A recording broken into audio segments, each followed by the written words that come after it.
quando a gente estudava junto, o Marco morava atrás da escola. A gente tinha o hábito de se encontrar na casa do Marco, porque o Marco tinha um gravador e a gente costumava gravar essas brincadeiras de fazendo sátira de comercial de televisão, sátira de novela, sátira de jornal. E a gente fazia isso na casa do Marco como uma brincadeira interna nossa.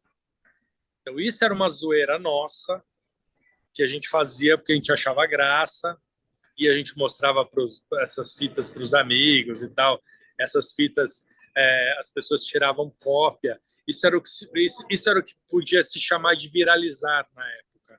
É quando as pessoas pegavam a fita cassete e tiravam cópia. Era o máximo de viralizar que existia, era isso. E aí, cara, a gente tinha essa zoeira que era uma zoeira nossa. Quando o Marco foi fazer faculdade, ele levou isso mais a sério do que eu e do que o Paulo, né? Ele foi fazer rádio e TV.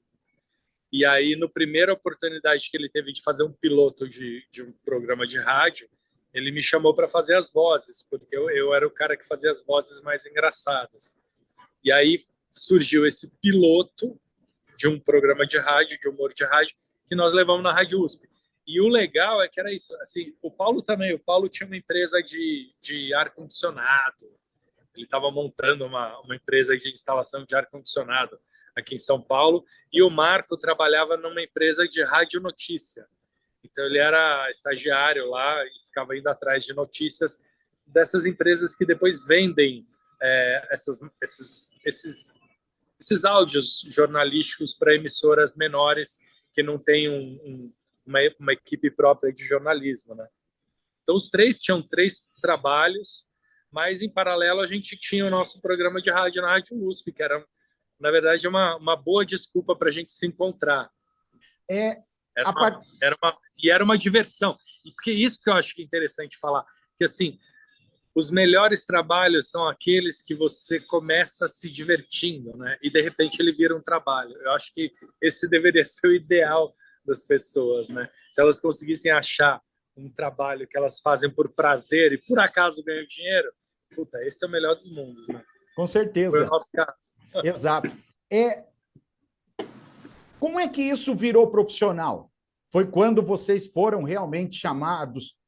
Vocês começaram com os Sobrinhos da Taíde na Rádio 89, é isso? A partir daí começou a tornar profissional? Foi exatamente, cara. Enquanto estava na Rádio USP, era um compromisso semanal. Já era profissional, vamos assim dizer, mas é que a gente não ganhava nada. A gente trabalhava de graça na Rádio USP. A gente trabalhava pelo amor à camisa. A gente trabalhou 4 anos na Rádio USP de graça. A gente fazia o nosso programa lá, a gente tinha um horário.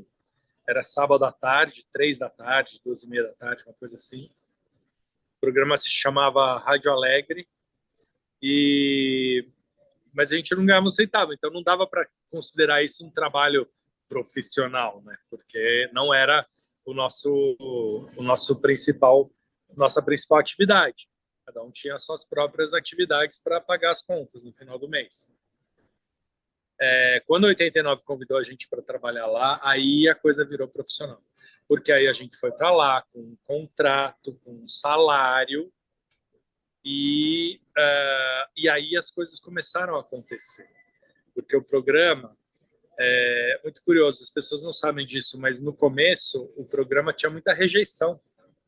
As pessoas achavam o programa ruim. Tinha muita reclamação de ouvintes da 89 falando que era uma bosta, não dava tirar do ar, esse programa é uma porcaria, não dá para assistir isso, tira do ar e tal. E aí o diretor de programação, o diretor artístico da 89, que foi quem nos convidou para trabalhar lá, o Luiz Augusto Alper, ele falava assim, não, calma que, eles ainda não entenderam, a hora que eles entenderem, vai rolar.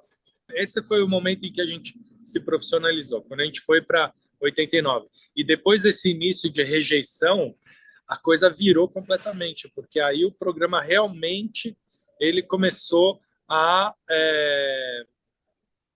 ter uma aceitação enorme. E a gente foi